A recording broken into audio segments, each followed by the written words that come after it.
नमस्कार, आप देख रहे हैं हिंदी खबर में हूं आपके साथ में शर्मा। समय हो गया है यूपी की नंबर 1 डिबेट जो कहूंगा सच कहूंगा का।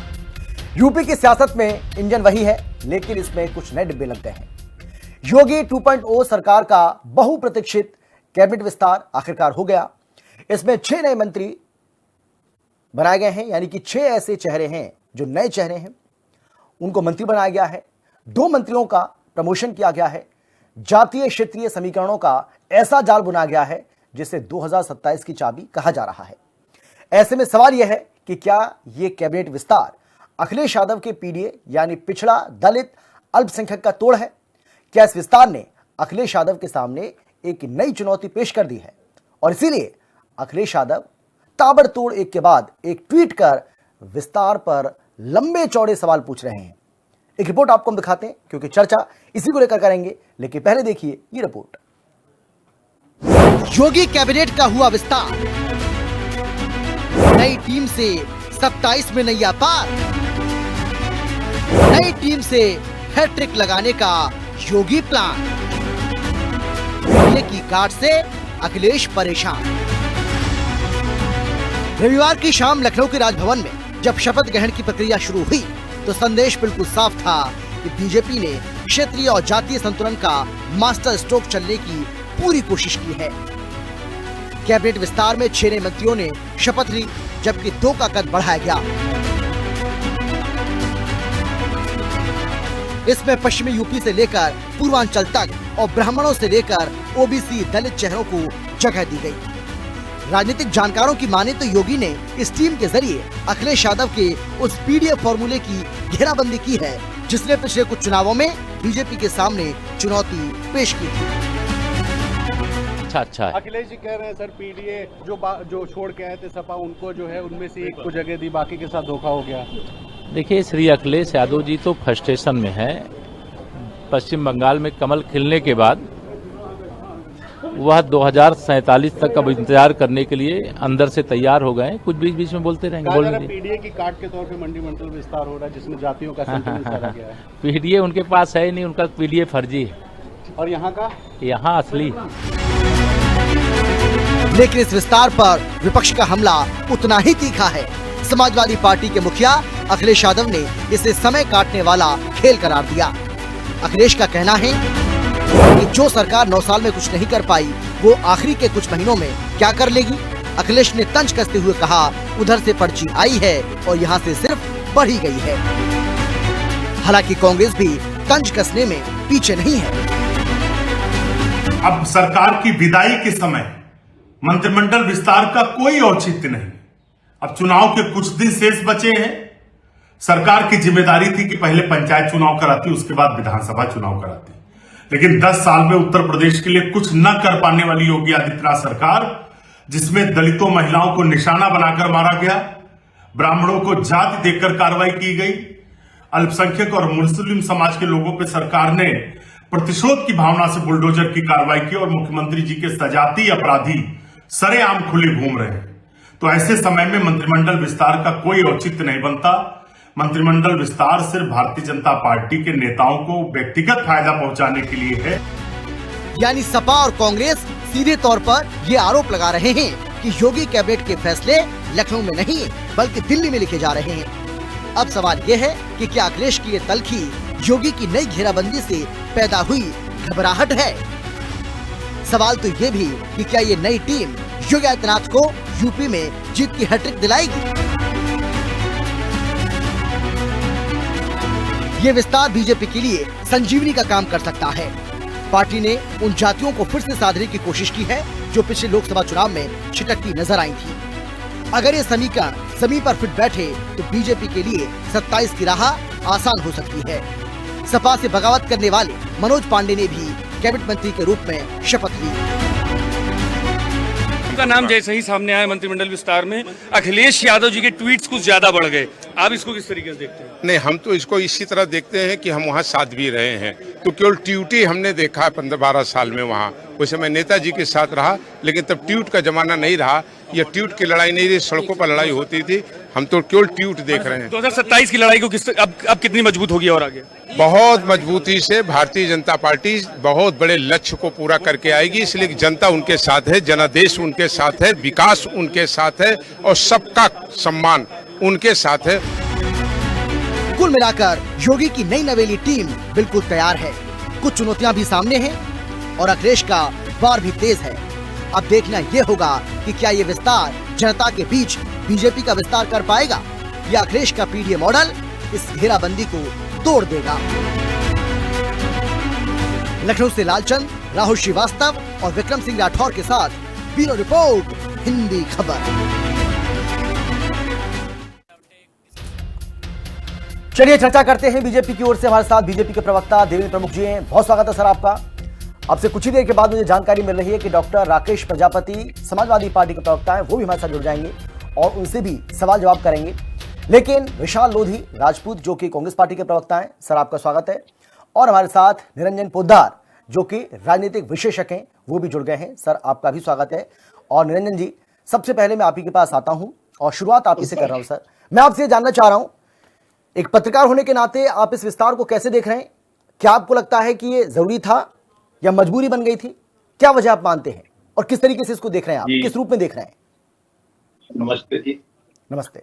देखिए अमित जी, मैं तो इसको इस रूप में देख रहा हूं कि आज इस मंत्रिमंडल विस्तार के साथ भारतीय जनता पार्टी ने उत्तर प्रदेश के अंदर कहीं ना कहीं चुनावों का बिगुल फूंक दिया है, या यूं कहें कि शंखनाद कर दिया है। क्योंकि आपने देखा होगा कि पश्चिम बंगाल के कठिन चुनावों को पार करते ही भारतीय जनता पार्टी तुरंत उत्तर प्रदेश के अंदर सक्रिय होती हुई दिखाई दे रही है। और आपको ये चीज भी समझ में आनी चाहिए अमित जी कि जिस तरीके से भारतीय जनता पार्टी ने पिछले कुछ वर्षों में अपनी राजनीतिक संस्कृति उत्पन्न की है, उसके अंदर वो चेस बोर्ड के ऊपर 32 मोहरे अपने तो खेलते ही खेलते हैं, सामने वाले के भी 32 मोहरों के ऊपर वो अपनी चालें चलते हैं। और आज भारतीय जनता पार्टी ने जिस तरीके से मंत्रिमंडल विस्तार किया है, इसके अंदर सामाजिक और क्षेत्रीय समीकरणों को साधते हुए जिस प्रकार से एक संदेश दिया है, कहीं ना कहीं ये उसी की वानगी है। और रही बात उत्तर प्रदेश के विधानसभा चुनाव की, तो देखिए मेरा तो ये मानना है कि अगर हम 2027 के विधानसभा चुनाव की बात करें तो भारतीय जनता पार्टी को अगर कोई उत्तर प्रदेश के अंदर हरा सकता है तो वो भारतीय जनता पार्टी ही हरा सकती है। अन्यथा जिस तरीके से भारतीय जनता पार्टी आज की तारीख में एक विशाल का दल बन चुका है और जिस तरीके से इनके नीतिकार, रणनीतिकार, इनका वार रूम, इनके वॉरियर जिस मजबूती से चुनाव लड़ते हैं, और उसके बाद में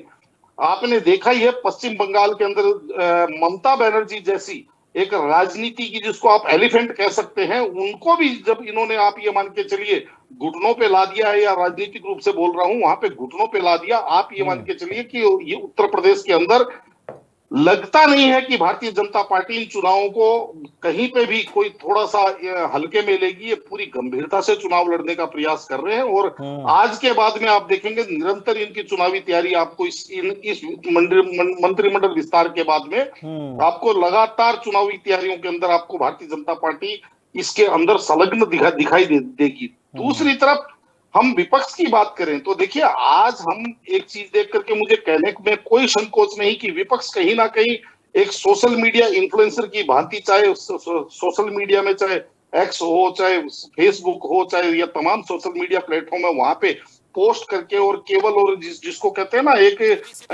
सस्ती ट्रोलिंग वाली सी स्थिति हो रही है। अमित जी, आज की तारीख में कहीं ना कहीं भारत की जो जनमानस है वो इस चीज को जानना चाहता है कि भाई आप दूसरे को क्रिटिसाइज करके चुनाव जीतने का प्रयास कर रहे हैं, या आप हमारे सामने अपना कोई नया रोड मैप, इनसे कोई बेहतर कोई हमारे को कोई मॉडल आप हमारे सामने पेश कर रहे हैं, और उस मॉडल को भी आपको लॉजिकल आपको बताना पड़ेगा। क्योंकि आज की तारीख में अमित जी पहले वाला जमाना नहीं रहा।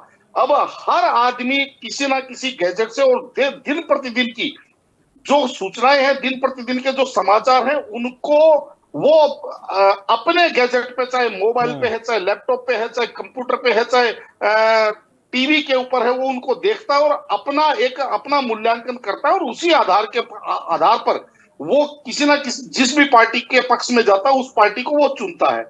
तो ये सारी की सारी चीजें देख करके मुझे ऐसा लगता है कि अब भारतीय जनता पार्टी कहीं ना कहीं उत्तर प्रदेश के अंदर दबे पांव चुनावों की तैयारी जो कर रही थी वो अब खुल्लम खुल्ला जिसको कहते हैं रणभेरी की एक तरह का ये आगाज हो चुका है। ठीक है, मुझे जानकारी मिल रही है कि डॉक्टर राकेश प्रजापति भी हमारे साथ आ गए हैं, जो कि समाजवादी पार्टी के प्रवक्ता हैं। मैं आता हूं आपके पास भी, लेकिन उसके पहले देवेंद्र प्रमुख जी मैं आपके पास आना चाहता हूं, क्योंकि अखिलेश यादव ये कह रहे हैं कि समय काटने के लिए करना है कुछ काम, और यही हालत इस वक्त बीजेपी की दिखाई पड़ रही है।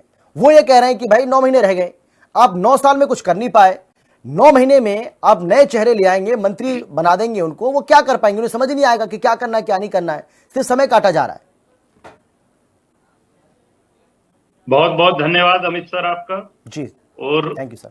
आज सबसे पहले मैं अपनी जो नए नियुक्त माननीय मंत्री हमारी कैबिनेट का हिस्सा बने उन सबको आपके माध्यम से, प्रदेश के माध्यम से बधाई देना चाहता हूं कि उनका ये कार्यकाल स्वर्णिमय हो। और दूसरी बात, आपकी बात से संबद्ध करते हुए कि नया इसमें कुछ भी नहीं है। इसमें पूर्व मंत्री और इनसे भी बड़ी जिम्मेदारी भूपेंद्र चौधरी जी हों, डॉक्टर समंदर तोमर हों, अन्य जितने हमारे साथी हों, या मनोज जी की भी बात करेंगे तो उनका भी अनुभव है। ये अनुभव के तौर पर जो है हमारे यहाँ देखिए कैबिनेट तय है कि भाई हमें 60 व्यक्तियों में कुछ जो पूरी होनी थी उसमें जगह बची थी उसको पूरा करने का काम किया।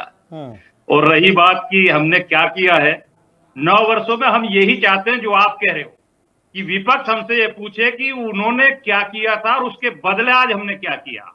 आज उत्तर प्रदेश किस पटल पर खड़ा है, आज उत्तर प्रदेश की गिनती कहां हो रही है, चाहे उत्तर प्रदेश की सुरक्षा को लेकर हो, जीरो टॉलरेंस की जो बात करते क्राइम को लेकर हो, चाहे उत्तर प्रदेश के माननीय मुख्यमंत्री की बात हो जिनका स्ट्राइक रेट आज 100 से प्लस हो गया, 100 से प्लस।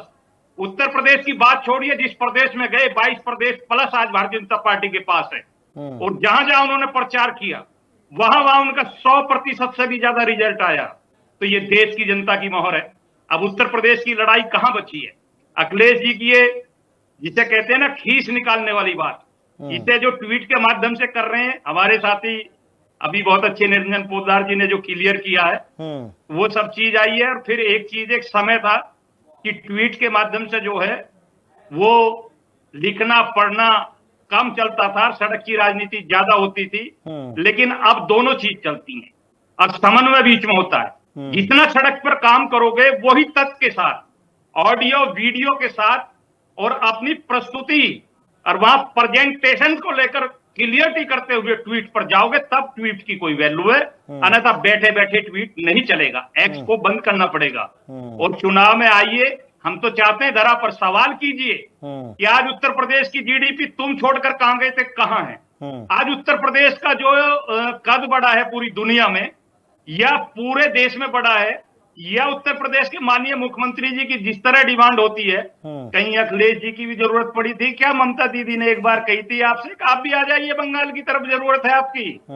जिन भाइयों की लड़ाई लड़ रहे वो भी नहीं थम रहे, उन्हें भी पता नहीं है, उन्हें लग गया इस बात का, क्लियर होगा कि वो सुरक्षित किन हाथों में। जो बंगाल की स्थिति थी, जो बांग्लादेश की स्थिति थी, उसमें कोई फर्क नहीं था, एक सड़क का बीच का था। 24 घंटे में फर्क आपको दिख रहे हैं। लेकिन देवेंद्र प्रमुख जी ये कहा जा रहा है कि आपने अखिलेश यादव के पीडीए की काट ढूंढी है। जिस तरीके से आपने मंत्रियों का चयन किया है, शपथ दिलाई गई है, उससे ये नजर आता है कि पीडीए की काट आपने ढूंढी है। 2024 में लोकसभा चुनाव में जो झटका आपको लगा उससे उबरने के लिए इस कैबिनेट विस्तार को काफी अहम माना जा रहा है, ऐसा है क्या?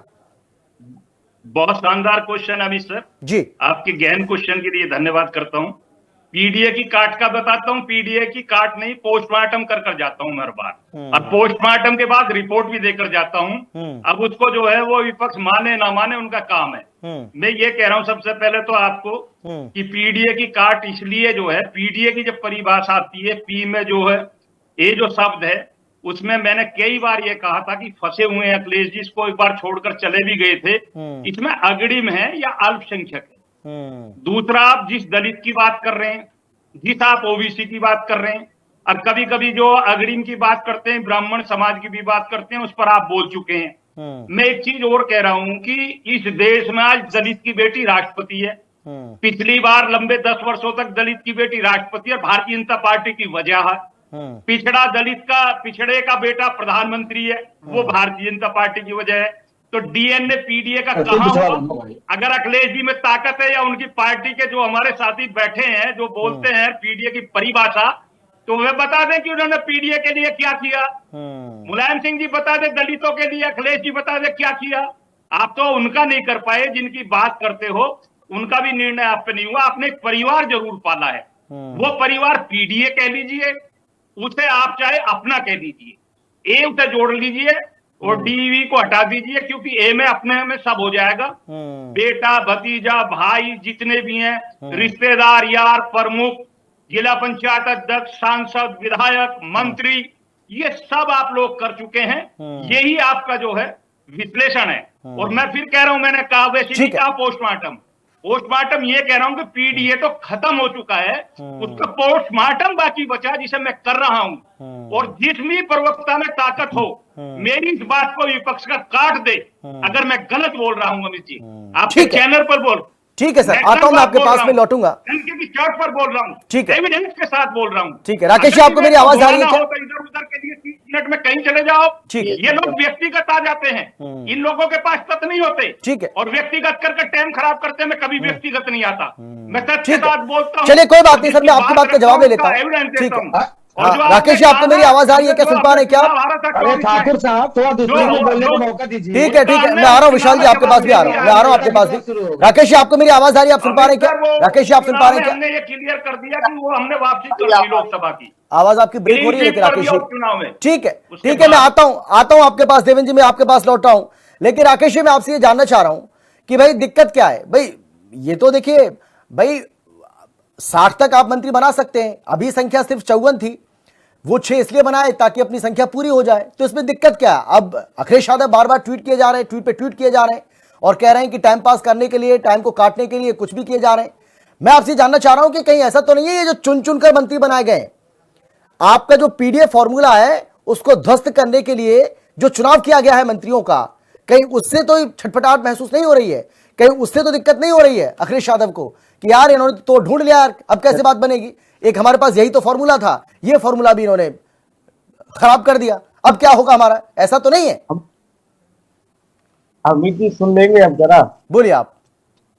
मैं आपकी बात को मान ले रहा हूँ, ठीक है। इसका मतलब इन्होंने पीडीए की काट ढूंढी है और पीडीए में इन जातियों को न्याय नहीं मिल रहा था, उनको न्याय देने की बात की जा रही है ना, ठीक है। यही बात कहना चाह रहे हैं ना आप? इसका मतलब 9.5 साल से पीडीए को ठगने का काम भारतीय जनता पार्टी के लोग कर रहे थे। भारतीय जनता पार्टी ने पीडीए को ठगने का काम किया 9.5 साल में। ये जनता कैसे भूल जाएगी 9.5 साल को? अब 6 महीने तुम जो है कुछ भी दे दो। और स्थिति क्या है वो आप लोग जानते हैं। अरे उप मुख्यमंत्री को स्टूल मिलता है, उप मुख्यमंत्री को, तो इन मंत्रियों का क्या हालत होगी प्रदेश के अंदर? उप मुख्यमंत्री को, केशव प्रसाद मौर्य को कई बार तो स्टूल भी नहीं मिला है। और वो ओम प्रकाश राजभर जी जिसे जो है हमारे राष्ट्रीय अध्यक्ष जी बगल वाली कुर्सी पर बिठाते थे, वो आज 4वीं 5वीं लाइन पर भी नजर नहीं आते हैं। जिन चैन चौधरी को हमारे राष्ट्रीय अध्यक्ष जी संग लेकर के घूमते थे, उनका तो नंबर ही नहीं आता मंच पर। कहा अमित शर्मा जी, ये हालत है पीडीए के लोगों की भाजपा के अंदर। भारतीय जनता पार्टी में पिछड़ा दलित आता हूं, मैं आ रहा हूं सर आपके पास, आ रहा हूं। उनकी बात पूरी हो जाए उसके बाद में आता हूं आपके पास, आता हूं। पिछड़ा दलित आदिवासी अल्पसंख्यक और आधी आबादी की क्या है वो है स्थिति, ये पूरा देश जानता है। अभी बात कर रहे थे देवेंद्र प्रमुख जी कि राष्ट्रपति बनाया, वो बनाया। अरे वही राष्ट्रपति हैं द्रौपदी मुर्मू जी और रामनाथ कोविंद जी, जो एक दलित समाज से आते हैं, एक आधी आबादी से आते हैं, एक आदिवासी से आते हैं, जिन्हें संसद भवन के उद्घाटन में नहीं बुलाया जाता, जिन्हें संसद भवन के शिलान्यास में नहीं बुलाया जाता, जिन्हें राम मंदिर के शिलान्यास में नहीं बुलाया जाता, जिन्हें राम मंदिर के उद्घाटन में नहीं बुलाया जाता। ये दलित की स्थिति है, ये आदिवासियों की स्थिति है भाजपा की नजर में। ये इनकी मानसिकता है। और मैंने पहले कहा, इसका मतलब 9 साल से 9.5 साल से पीडीओ को ठगने का काम भारतीय जनता पार्टी कर रही थी। आज अच्छा ये बताइए, ये 9.5 साल में कुछ नहीं कर पाए तो ये 6 महीने में साहब क्या कर लेंगे? 6 महीने तो समझने में लग जाते हैं किसी मंत्रालय को। जब तक मंत्रालय को समझ पाएंगे तब तक तो बोरिया बिस्तरा बांधने का नंबर आ चुका होगा। अमित शर्मा जी, बोरिया बिस्तरा बांधने का नंबर आ चुका है उत्तर प्रदेश में। और बोरिया बिस्तर बांध करके जो मोदी जी कहते थे ना, मैं क्या हूं, मैं तो फकीर हूं, नहीं, लेकिन क्या अखिलेश यादव का बोरिया बिस्तर खुलेगा? अखिलेश यादव का जो बोरिया बिस्तर पिछले 9 सालों से बंधा हुआ है, 9 साढ़े 9 सालों से, वो खुलेगा कि नहीं, ये बताइए आप। बिल्कुल अमित जी, बहुत शानदार क्वेश्चन पूछा, बहुत शानदार क्वेश्चन जी। अच्छा, 2024 का चुनाव याद है ना सर? 2024 का चुनाव उत्तर प्रदेश हुआ था क्या कहीं विदेश में? नहीं, उस समय अखिलेश यादव को मुख्यमंत्री नहीं बनना था, वो तो प्रधानमंत्री बनाने के लिए चुनाव था। अब तो मुख्यमंत्री बनना है, मुख्यमंत्री की कुर्सी पर बैठना है। योगी जी की कुर्सी पर अगर अखिलेश यादव को आना है तो फिर आपको विधानसभा चुनाव की बात करनी पड़ेगी, फिर आपको 2017 की, 2022 की बात करनी पड़ेगी, 2027 की बात करनी पड़ेगी। 2024 को आप कब तक ढोते रहेंगे भाई? 2024 के बाद तो बहुत सारे राज्यों में बीजेपी ने अपनी सरकारें बना ली, पूर्ण बहुमत के साथ सरकारें बनी है। सर, गंगा यमुना में पानी बहुत बह चुका है, आपको सोचना पड़ेगा कब तक आप 2024 को ढोते रहेंगे। अमित जी बोलिए सर, बोलिए, आप बोलिए भाई। देखिए, मैं बार बार कह रहा हूँ, अभी आपने कहा, बहुत अच्छी बात कही कि वो प्रधानमंत्री बनाने का चुनाव था, ठीक है, जबकि पूरी देश क्या जानती थी अखिलेश जी प्रधानमंत्री नहीं बनने वाले हैं। तब भी इतना शानदार प्रदर्शन समाजवादी पार्टी द्वारा किया गया, जबकि ये पूरा हिंदुस्तान जानता है कि अखिलेश यादव जी जैसा विजनरी मुख्यमंत्री पूरे देश में ना हुआ है ना होगा। जिस तरीके की योजनाएं अखिलेश यादव जी लेके आए, चाहे वुमेन पावर हो 1090, चाहे 102 नंबर हो, चाहे 108 नंबर हो, चाहे 100 नंबर हो, चाहे वो एक्सप्रेस वे हो, चाहे लैपटॉप हो, कितनी योजनाएं ऐसी थी जो उत्तर प्रदेश के अंदर आई, पूरे देश के अंदर नहीं आई, वो उत्तर प्रदेश के अंदर आई। अब तो चुनाव उसका होगा ना। फिर भी अखिलेश यादव मुख्यमंत्री नहीं बन पाए दोबारा से, फिर भी इतना सारा काम किया, उसके बावजूद भी जनता ने मौका नहीं दिया अखिलेश यादव को, कुर्सी से हटा दिया, उतार दिया कि जाओ भाई घर बैठो, अपने बुरे बिस्तर बांध लो। अमित जी देखिए कि ये वही जनता, वही तो मैं कह रहा हूँ ना, 2024 का चुनाव नहीं याद रहता फिर ना। अब 2024 के बाद 2027 आ रहा है ना, तब पीडीए नहीं था, अंतर साफ है। मैं बता रहा हूँ, 22 में पीडीए नहीं था, 22 में पीडीए नहीं था, 19 में पीडीए नहीं था, 2024 में पीडीए था। और आप याद रखिए अमित शर्मा जी, आप देख लीजिएगा, नोट कर लीजिएगा, 2027 में पीडीए चलेगा। और पीडीए मिलकर के पिछड़ा, दलित, आदिवासी, आदि आबादी, अल्पसंख्यक और जितने भी हमारे अगड़े लोग हैं जो संविधान में विश्वास करते हैं, जो समानता में विश्वास करते हैं, जो समाजवाद में विश्वास करते हैं, ऐसे सारे लोग मिलकर के समाजवादी पार्टी की सरकार बनाने जा रहे हैं। इस बात में बिल्कुल भी चलिए, मैं तो बार बार कहता हूं, ये कॉन्फिडेंस इसी तरीके से बना रहना चाहिए। लोकतंत्र में विपक्ष का मजबूत होना बहुत जरूरी है, स्वस्थ लोकतंत्र के लिए ये आवश्यक है, मेरा मानना ऐसा है। ठीक है विशाल जी, मैं आपसे जानना चाह रहा हूं, कांग्रेस पार्टी कैसे देख रही है योगी कैबिनेट के इस विस्तार को? आपको क्या लग रहा है, सही फैसला, अच्छा है भाई? क्योंकि अखिलेश यादव भी पीडीए कर रहे थे, अब उसी तरीके से चुनाव हुआ है, तमाम जो मंत्री बनाए गए हैं, अब अखिलेश यादव देख ले, पता चल जाएगा उनको मुकाबला कैसे होगा भाई। एक यही तो फॉर्मूला था उनके पास, और तो कुछ था नहीं, इसी के जरिए वो चुनावी वैतरणी को पार करने की कोशिश कर रहे थे, अब वो भी छीन लिया भाजपा ने। क्या होगा अब? देखिए अमित भैया जी, भारतीय जनता पार्टी का 2027 का सिलेबस तैयार है, तो कुछ कुंजियों के जुगाड़ करके वो सिलेबस को पार करना चाहती है। आपको मैं बताऊं, तब संगठन जब मंत्री विस्तार तब अच्छा लगता है जब 20 नकारे मंत्री को हटा के 40 नए चेहरों को जगह दी जाती। आज इनके कुछ मंत्री मैं आपके चैनल पे गिना सकता हूँ जिनको आप कितना ट्वीट कर लीजिए। मैं लखनऊ शहर में का रहने वाला हूँ, यहाँ पे बिजली की स्थिति पता कर लीजिए, सफाई की स्थिति पता कर लीजिए। कुल मिला के चुनाव जात के साथ साथ मुद्दों का है उत्तर प्रदेश में। आप खुद देखिए, कांग्रेस के एक पुराने धोखेबाज का पर कतर कर एक नए धोखेबाज को जगह दे दी गई। चलिए ठीक है, भारतीय जनता पार्टी की अपनी सोच है, उनका अपना तरीका, मगर यदि आप खुद सोचिए कि इतने ढेर सारे मंत्री विधायक हर जात की भारतीय जनता पार्टी बना रखी थी, आज उत्तर प्रदेश में जिस जात के मंत्री बनाए हैं, चाहे वो ब्राह्मण हो, चाहे वो ठाकुर हो, चाहे वो दलित हो, चाहे दलित की कोई जात हो, चाहे ओबीसी की कोई जात हो, निचले पायदान पर जाकर जमीन पे देखिए उस जात में सत्ता में उसका योगदान क्या रहा, उसकी हिस्सेदारी प्रशासन में क्या है, उसकी जो प्रतिदिन की जीवन यापन है उसमें कौन सा बदलाव आ रहा है। मंत्री जात का बनाना ये बड़ी बात नहीं है। जो इंडिया गठबंधन बात करता है उसके दैनिक उत्थान की बात करता है, उसके जीवन के उत्थान की बात करता है। अब मैं छोटी सी बात में और आपको बताऊं, अभी देवेंद्र भाई साहब को मैंने सुना बहुत लाइन ऑर्डर का व्याख्यान कर रहे थे। उत्तर प्रदेश की जो 50 आपराधिक जिले हैं ना, उसमें हमारे देश के प्रधानमंत्री क्या कहते हैं नरेंद्र मोदी जी का गृह जनपद क्या संसदीय क्षेत्र आता है, और हमारे प्रदेश के मुख्यमंत्री जी का भी क्या कहते हैं गृह जनपद गोरखपुर आता है, और जहां परमानेंट बैठते हैं लखनऊ, वो भी उस टॉप 10 अपराध में आता है। तो कुल मिला के भारतीय जनता पार्टी टुटके करना, टोना टुटका करना बंद करे। टोना टुटका से भारत उत्तर प्रदेश की जनता को कोई भला होने नहीं जा रहा। मैं आपको आपके चैनल पे बड़ी जिम्मेदारी से बता रहा हूं कि 2024 में जो वोट परसेंटेज इंडिया गठबंधन को मिला उससे 10 से 15% वोट ज्यादा मिलने जा रहा। अब मैं इनकी जात पे आ जाता हूं। उनको लग रहा है कि अरे अभी तो यही तय नहीं है कि साथ में लड़ेंगे कि नहीं विशाल जी। अभी तो यही नहीं पता कि कांग्रेस पार्टी समाजवादी पार्टी 2027 तक साथ में रहेंगे या नहीं रहेंगे। भाई राहुल गांधी इस बात का दावा कर रहे हैं, खुले मन से कह रहे हैं कि भारतीय जनता पार्टी को, भाजपा को अगर कोई पार्टी हरा सकती है तो उसका नाम कांग्रेस पार्टी है और किसी भी पार्टी में दम नहीं है। तो पहले तो आप यही तय कर, अब भाई अब अकेले आप दम हर मतलब आप बीजेपी को हराने का अकेला ही दम भर रहे हैं तो फिर सपा का आप क्या करेंगे। भाई आपके सबसे बड़े नेता इस बात का दावा कर रहे हैं तो फिर सपा आपके साथ रहेगी नहीं रहेगी, और सपा की क्या जरूरत है आपको फिर। देखिए जहां तक मुझे पता है इंडिया गठबंधन एकजुट है, और उसका सबसे बड़ा उदाहरण उत्तर प्रदेश में 2024 का चुनाव रहा, जहां 44% से ज्यादा मार्जिन पाके इंडिया गठबंधन ने शानदार जीत हासिल की। और 2027 में भी देखिएगा कि उत्तर प्रदेश की धरती पर इंडिया गठबंधन मजबूती के साथ इन लोगों को भगाने का काम करेगा। कहां मुद्दे की बात करेंगे, रोजगार, जो युवा है वो रोड पे लाठी खा रहा है। गार्ड की नौकरी 50-50 लाख फॉर्म भरे जा रहे हैं गार्ड की नौकरियों में। कभी पुलिस का पर्चा लीक हो रहा है, कभी 69,000 शिक्षक भर्ती में बैकवर्ड दलितों की हक को मारने का काम किया जा रहा है। सरकारी संस्थाओं का निजीकरण करके ओबीसी दलितों को हक को चुराने का काम कर रही है। कौन ओबीसी का साथ देगा। अभी आपको मैं बता दूं 2024 के चुनाव का रिजल्ट मैं छोटा सा आपको ध्यान केंद्रित करना चाहता हूं। अमित भैया, स्मृति ईरानी इनका फायर ब्रांड चेहरा थी, इसी उत्तर प्रदेश की धरती पे हार के गई है।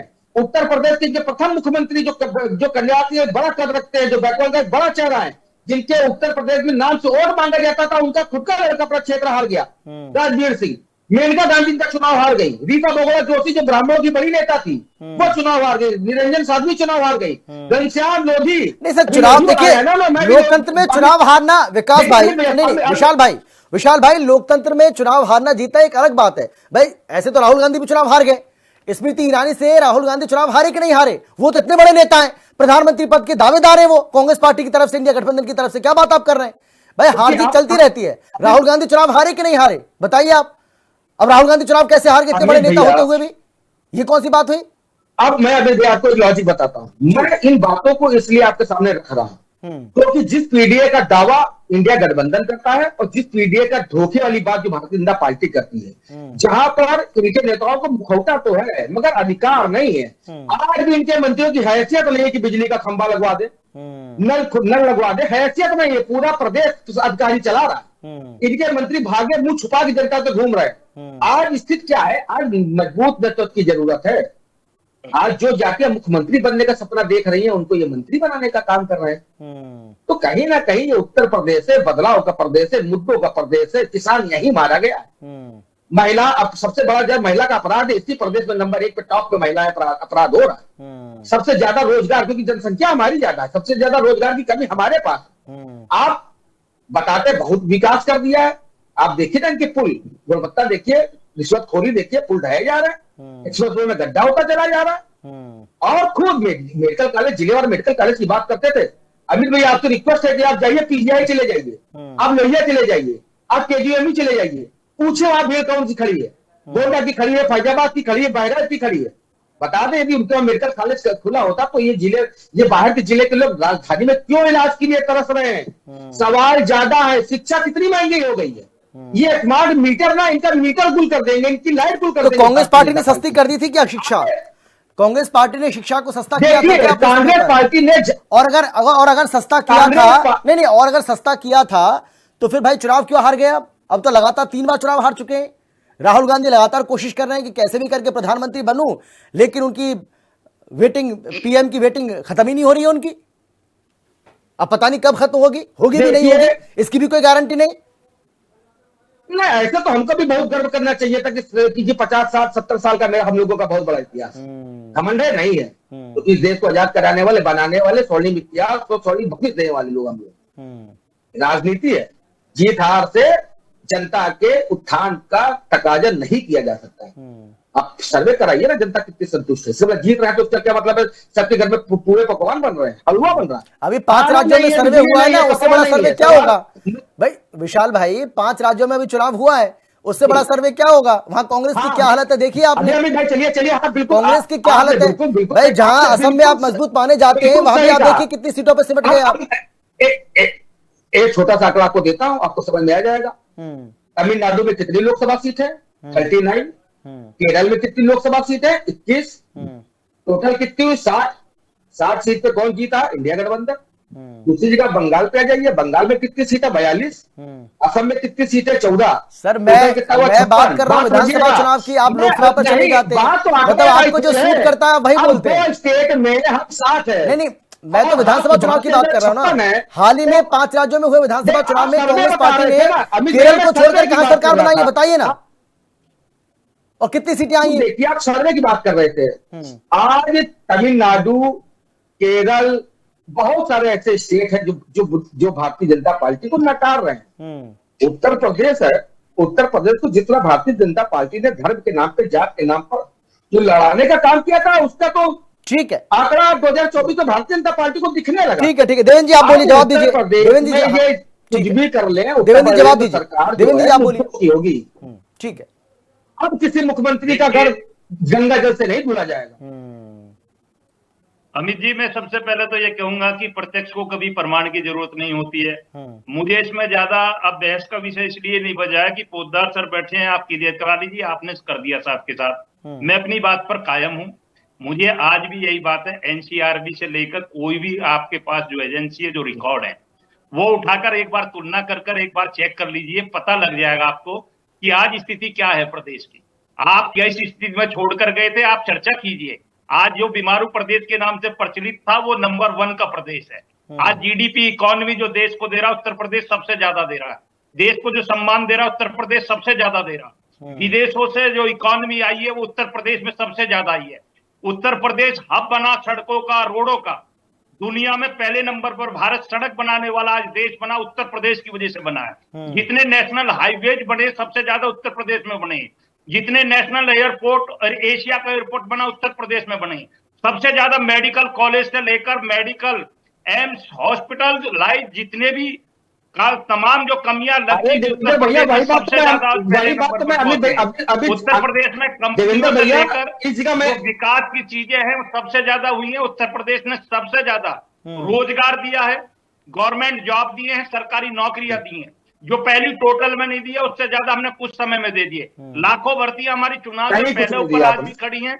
और उत्तर प्रदेश जो है विकास की बात करता है। विकास पर चर्चा करने के लिए हम डिबेट में आते हैं, व्यक्तिगत हमें लोग घुमाते हैं। नेताओं की छवि की जब बात आती है, तो मैं डंके की चोट पर कहता हूं कि भारतीय जनता पार्टी के एक छोटे से नेता की बराबरी कांग्रेस, सपा या इंडिया गठबंधन का बहुत बड़ा नेता नहीं कर सकता। इतने दागदार चरित्र हैं। आप हवाला देते हैं हमें, ये जनता बताएगी। जनता बता रही है, जब तो 22 प्रदेश प्लस हैं, दिन प्रतिदिन चुनाव जीत रहे हैं। 90% रिकॉर्ड में तो 80 और 85 बता रहे चैनल। 90% इस देश की जनता समर्थन दे रही है मोदी शासन को, जो दुनिया में डंका बाज रहा है। राष्ट्रपति अमेरिका का बधाई दे रहा बंगाल की जीत पर। आप कह रहे ईवीएम हैक हो गई। अरे हास्यास्पद बात लगती है क्या राहुल गांधी जाकर देश के खिलाफ बयान दे आते हैं और हथेली पाटकर दूसरी जात के लोगों कहते हैं कि मैंने तो क्या हाल बना दिया। भाई ये हास्यास्पद जनता सुनना चाहती है। जनता विकल्प में चाहती कितनी है। उपलब्धि करा जिस दिन आप भारतीय जनता पार्टी देवेंद्र भैया, अगेंस्ट आकर आप खड़े हो बताइए जाओगे कि आपने और आपको 5,000 लगेगा, प्राथमिक विद्यालय उस के दिन बंद करवाए। आपको इस बहस की वजह नहीं जहाँ होगी। गरीब का बच्चा आपको पढ़ता था, बताना नहीं पिछड़े पड़ेगा। दलित का बच्चा आप पढ़ता था, लोग वो सुन भी नहीं 5,000 सकते। प्राथमिक विद्यालय मैं क्यों बंद आपकी कराए? झूठी बातों को, आपकी गालियों 73,000 से ज्यादा जो स्कूल है वहाँ पर सुविधाएं नहीं है। बातों को सुनना पसंद आप नहीं महिमा करते। मंडल बराबर मैं सहिता कह रहा बोल रहे हैं हूं बैठ के चौक चैनल पर पे। विश्लेषण करा लीजिए किसी भी चैनल पर, रोज 3 से 4 डिबेटें होती हैं, बड़े छोटे, कम संख्यक, ज्यादा संख्यक, अच्छे बुरे सब तरह के लोग जिनसे हम चर्चा होते हैं, बहस विषय सब होती है। इसमें सबका सम्मान है, अपनी अपनी बात कहने का अधिकार है। लेकिन सर्जन का चैनल केंद्र पर था, आने वाले वो व्यक्ति आपके को साथ पहले बांध दिए। एविडेंस के 45 साथ साल बोलना से सबसे चाहिए, ज्यादा तथ्यात्मक बेरोजगारी बात भारतीय होनी जनता पार्टी चाहिए। के शासनकाल इसमें में है। चैनल की प्रसिद्धि 14 बढ़ती है, लाख से ज्यादा न्यूज लोग, चैनल की आपने प्रसिद्धि क्या बढ़ती है, कहा? पार्टी की प्रसिद्धि बढ़ती है 1.5 लाख और लोग व्यक्ति की प्रतिवर्ष स्वयं की रोजगार प्रसिद्धि देंगे। बढ़ती है। कितना ये बड़ा रोजगार कीमती दिया? समय आपके होता पास है। 2012 आप के जो है मैनिफेस्टो नेताओं में को था आपका कभी 1.5 लाख जाने लगते हैं, 1.5 लाख कभी रोजगार। व्यक्तिगत डिबेट पर आ जाते हैं, कभी आप जो एक भी आंकड़ा क्राइम से लेकर मैं कह रहा हूं विकास तक जो भी हो आप तथ्यात्मक दीजिए। एनसीआरबी का रिकॉर्ड हो, किसी और चीज का रिकॉर्ड हो, सर बोलिए, हिम्मत के साथ बोलिए। आपको हम बताएंगे। मुझे पता है आपकी अगर आपको मजबूरी है। लगता है आप माननीय मुख्यमंत्री जी की सजाती है, जाके हम सच बोल के जाने चैनल पे कि उत्तर प्रदेश में महिलाओं के साथ क्या हुआ, हाथरस में क्या हुआ दलित की बेटी के साथ, उन्नाव में क्या हुआ दलित की बेटी के साथ, लखीमपुर के छिड़ी में क्या हुआ बेटी के साथ, बदायूं में आंगनबाड़ी कार्यकर्ता के साथ क्या हुआ। अपराध नोएडा से लेकर दिल्ली तक पूरा अपराध, पूरे अपराध की भेंट उत्तर प्रदेश चढ़ा हुआ। हमारी सरकारें 7 से 8 हजार लोग प्रतिवर्ष हम बनती हत्या है, करें। ट्रिपल इंजन की सरकारें बनती है और ये संवैधानिक ताकत हमें मिलती है। आप लोग इसका कोई जवाब नहीं दे पाते। फिर मैं आपको समझा रहा हूं, डिबेट में हो या वक्ता के रूप में हो, पढ़कर आया करो, तत्पर बोला करो और जिसे जनता सुने उसको बोला करो। व्यक्तिगत मत किया करो, व्यक्तिगत हमला मत किया करो, धर्म पर हमला मत करो, सनातन पर हमला मत करो, बहुजन के ऊपर हमला मत करो। सोया हुआ बहुसंख्यक जाग चुका है, अपने अधिकार डंके की चोट पर खड़ा है और आप लोगों की औकात बता रहा है। वर्षों तक इस देश को तोड़ा, हिंदू मुसलमान कर कर बखेरा, लेकिन अब वो समय नहीं है।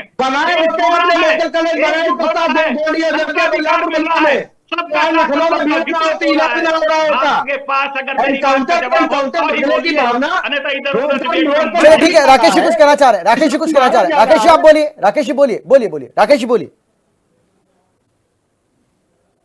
अमित शर्मा जी, बात इस बात की है कि इस प्रदेश में लगातार मैं देख रहा हूँ और देवेंद्र जी लगातार एनसीआरबी के आंकड़े की बात कर रहे हैं। कल ही एनसीआरबी के आंकड़े और देख चुकी है। उत्तर प्रदेश बलात्कार में नंबर 1 है, लूट में नंबर 1 है, हत्या में नंबर 1 है, बाल अपराध में नंबर 1 है। और कौन से एनसीआरबी के आंकड़े चाहिए भाई आपके पास? तो हमें समाज बता दीजिए एनसीआरबी। फिर भैया ये हमारे साथ समाजवादी बोला करिए, मैं आपके बीच में नहीं बोला था। आप समस्या यही है, आप बीच में क्यों दबाना चाहते हो? आपके बीच में मैंने आपको कहा कि जिस तरह आपने झूठ परोसना शुरू कर दिया उसका काउंटर ऑन द स्पॉट होना जरूरी है। अगर गलत चीज को ऑन द स्पॉट नहीं करोगे तो भारतीय जनता पार्टी के लोग हैं, जैसे आप सब बोलेंगे आपको दोबारा का काम करेंगे। पसंद करती है। अच्छा एक एक करके तीन एक साथ बोलेंगे तो किसी को समझ नहीं आएगा।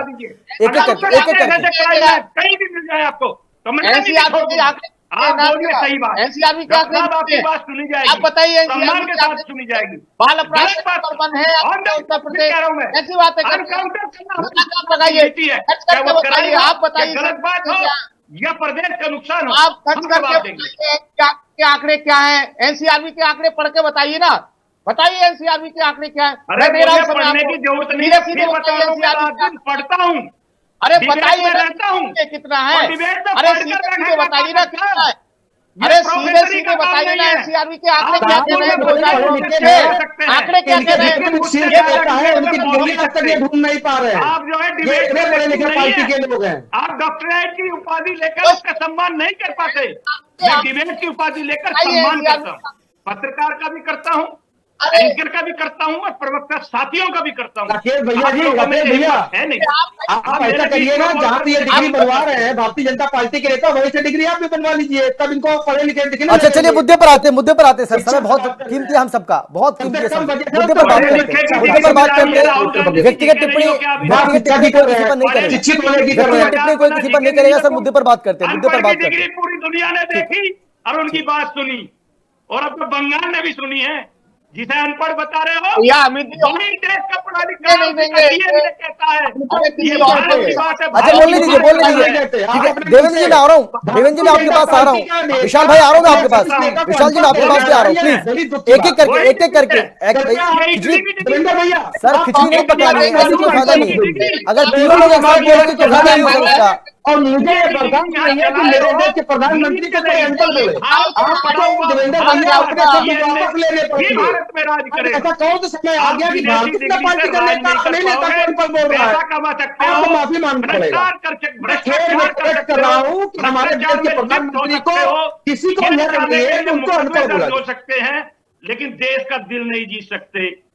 देश का दिल जीतने के लिए देश के प्रधानमंत्री को आपको भावना बदलनी पड़ेगी। माफी मांगिए, अपने शब्द वापस लीजिए, प्यार से बता रहा हूं, प्रधानमंत्री को अनपढ़ मत बोलिए। चलिए ठीक है, गलत बात है, राकेश जी बोलिए, राकेश जी आप बोलिए, राकेश जी बोलिए, कुछ कहने के लिए नहीं है क्या आपके पास, या मैं आगे बढ़ जाऊं, जल्दी बताइए। हाँ बात कहने के लिए क्या है, मैं बोलता रहूं, कोई बोलिए, अच्छा बोलिए बोलिए सर, बोलिए सर, आप बोलिए फायदा तो नहीं है ना, बोलिए। बीच में मैंने तो किसी का इंटरप्ट किया नहीं था। मैं ये पूछ रहा हूँ कि ये जो हमारे साथ जो है, हमारे जो विद्रोही गए थे, धोखा दे करके गए थे, 7 धोखेबाज, उन 7 धोखेबाज में एक को ही मौका क्यों दिया, बाकी 6 को क्या झुंझुना मिला समाजवादी पार्टी को छोड़ करके जाने के बाद? गए तो सभी लोग जो थे, वो एक पूजा पाल, लेकिन आपको छोड़ के वो गए क्यों, सवाल ये है। नाम पर पीडीए के नाम पर पाल समाज को धोखा देने का काम किया गया। लगातार उनको नाम चलाया जाता कि पाल समाज को देंगे, क्या मिला? क्या 7 लोग गए? मैं पूछना चाहता हूँ कि ये देवेंद्र को बताएं, उन 7 लोगों को क्या मिला? झुंझुना थमाने को मिला है कि यहाँ साहब झुंझुना आएंगे वो लोग। आज ये हालत हो चुकी है भारतीय जनता पार्टी के लोगों की। ये बराबर कह रहे थे ना, आ जाइए चुनाव में, ताल ठोक दीजिए। अरे देवेंद्र जी, ताल ठोकनी थी तो पंचायत चुनाव क्यों हटा दिए 6 महीने को? अगर इतना ही आपको कॉन्फिडेंस था तो पंचायत चुनाव करा देते, क्यों नहीं करा रहे पंचायत चुनाव? आपको समय ही नहीं है, आप घबराए हुए हैं, आप डरे हुए हैं। अगर डरे हुए नहीं होते तो पंचायत चुनाव समय पर होते, अगर आप डरे हुए नहीं होते तो पंचायत चुनाव समय पर होते, प्रधानी का चुनाव समय पर होता, जिला पंचायत का चुनाव समय पर होता, ब्लॉक प्रमुख का चुनाव समय पर होता। आप कार्यकाल नहीं बढ़ाते। अगर आपको इतना ही है तो आप समय पर करा दीजिए। वो ओम प्रकाश राजभर जी लगातार आपकी चैनल पर कितनी बार कह करके गए थे, क्या हुआ उनके स्टेटमेंट का कि हाँ समय पर चुनाव होंगे? बताइए अमित शर्मा जी, आपके चैनल पर कितनी बार उन्होंने बोला होगा कि मैं कह रहा हूँ समय। नहीं तो ओपी राजभर भाई चुनाव ओपी राजभर थोड़ी कराएंगे। राकेश जी चुनाव तो चुनाव आयोग को करवाना है। ओपी राजभर क्या कह रहे हैं, उससे क्या फर्क पड़ता है भाई? चुनाव तो चुनाव आयोग करवाएगा, ओपी राजभर की जिम्मेदारी थोड़ी चुनाव करवाना। चुनाव आयोग सरकार के कहने पर चलता है। वो चुनाव आयोग कहा रहता है, भाजपा आयोग बन गया है वो पूरी तरीके से, भारतीय जनता पार्टी आयोग बन गया है, ठीक है ना? सब लोग जानते हैं आज भारतीय जनता पार्टी आयोग बन गया है, भाजपा की कठपुतली बन गया है। भाजपा जैसे कहती है वैसे ज्ञानेश कुमार नाचने लगते हैं। अगर वो डमरू कह करके कहेंगे, डमरू दे करके नाचने तो डमरू लेकर के नाचेंगे, अगर कहेंगे भांगड़ा डांस करो तो ज्ञानेश कुमार भांगड़ा डांस करने लगेंगे।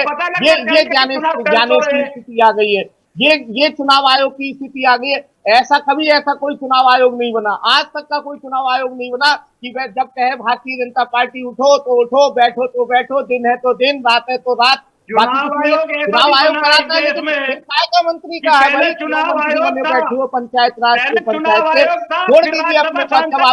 जब आपकी चली नहीं रही है भारतीय जनता पार्टी में, जब आपकी सरकार में चली नहीं रही है तो क्यों मंत्री पद लिए बैठे हो? दूसरा वो संजय निषाद लगातार 17 जातियों के लेकर के, मछुआर को लेकर के लगातार घूम रहे हैं, पूरे प्रदेश में घूम रहे हैं, सवाल कर रहे हैं, लूट कर रहे हैं और उसका जवाब दिया जाता है। अच्छा चलिए मैं आता हूँ, रंजन जी आप बोलिए, आप बोलिए। क्यों नहीं? हाँ ठीक है, अच्छा आ रहा हूँ राकेश जी, आ रहा हूँ आपके पास। रंजन जी बोलिए, आप बोलिए।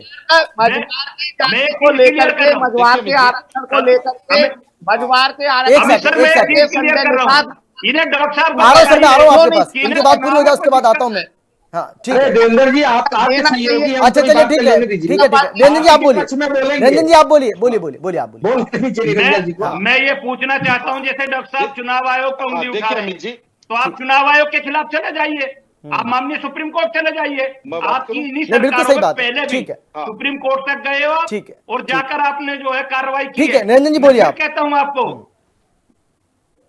हाँ देखिए मैं आ रहा हूँ देवेंद्र जी, आ रहा हूँ मैं आपके पास, मैं आ रहा हूँ आपके पास। हाँ बोलिए, आप बोलिए। हाँ देखिए, ऐसा है अमित जी, राजनीति के अंदर और चुनावी राजनीति के अंदर हर बार 2-2-4 नहीं होता है, कई बार 2-2-5 भी होता है, कई बार 2-2-3 भी होता है। और जिस तरीके से बार बार उदाहरण दिया जा रहा है 2024 के लोकसभा चुनावों का, तो आपको उसके ऊपर कुछ दो तीन चीजों के ऊपर आपको उसके ऊपर दृष्टि डालनी पड़ेगी। पहली बात तो ये है कि 2024 के जो लोकसभा चुनाव थे उसके अंदर उत्तर प्रदेश के अंदर समाजवादी पार्टी और भारतीय जनता पार्टी दोनों गठबंधनों का वोट प्रतिशत लगभग समान था। 0.18% का फर्क था केवल, और उसके अंदर सीटों का जरूर 5-7 सीटों का फर्क पड़ गया। यानी कि आप ये मान के चलिए कि समाजवादी पार्टी ने जो अपना उत्तम से उत्तम यानी कि बेस्ट से बेस्ट किया, तो भी भारतीय जनता पार्टी के बराबर वोट प्रतिशत लेके आई, पहली बात।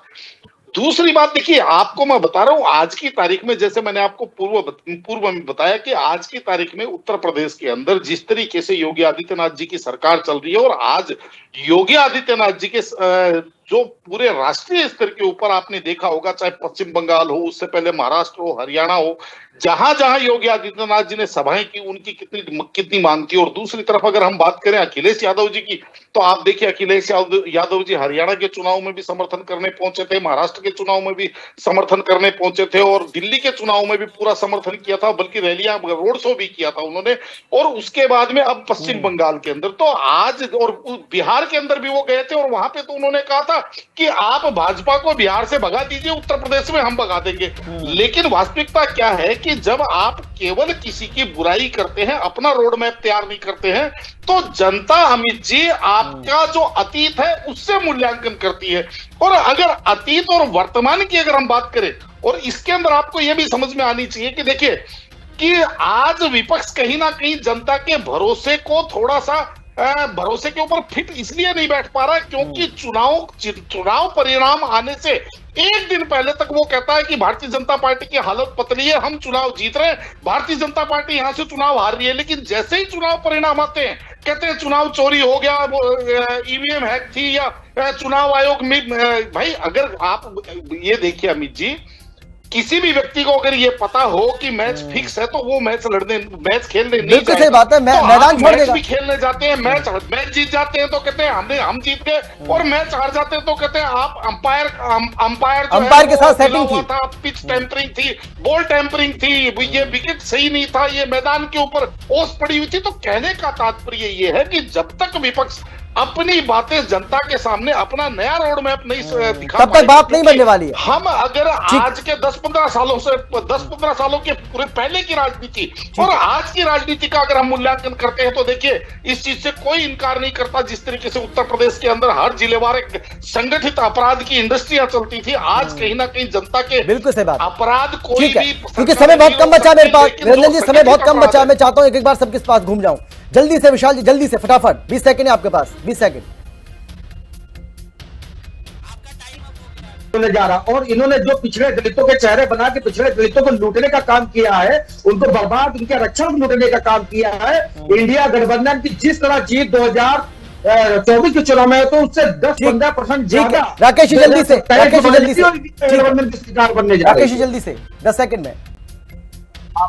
अमित जी देखिए, जिस तरीके से लगातार आपके द्वारा दिखाया जा रहा है कि ये पीडीए की कार्ड ढूंढी, इसका मतलब भारतीय जनता पार्टी के लोग 9.5 साल से पीडीए को समझ गया मैं। देवेंद्र जी जल्दी से। ठीक है सर, समय नहीं है मेरे पास। पोस्टमार्टम कर दिया अमित शाह, और इनका क्लीन स्वीप इंडी गठबंधन का ठीक है। उत्तर प्रदेश। बहुत धन्यवाद आप सभी का मेरे साथ जुड़ने के लिए, चर्चा में शामिल होने के लिए, अपनी बात रखने के लिए। लेकिन बड़ा सवाल यही है कि योगी की ये नई टीम क्या पीडीए की एक बड़ी काट है, और यही डर अखिलेश यादव को सता रहा है। इंतजार करते हैं, देखते रहे हिंदी खबर, क्योंकि हिंदी खबर पर खबरों का सिलसिला लगातार जारी है।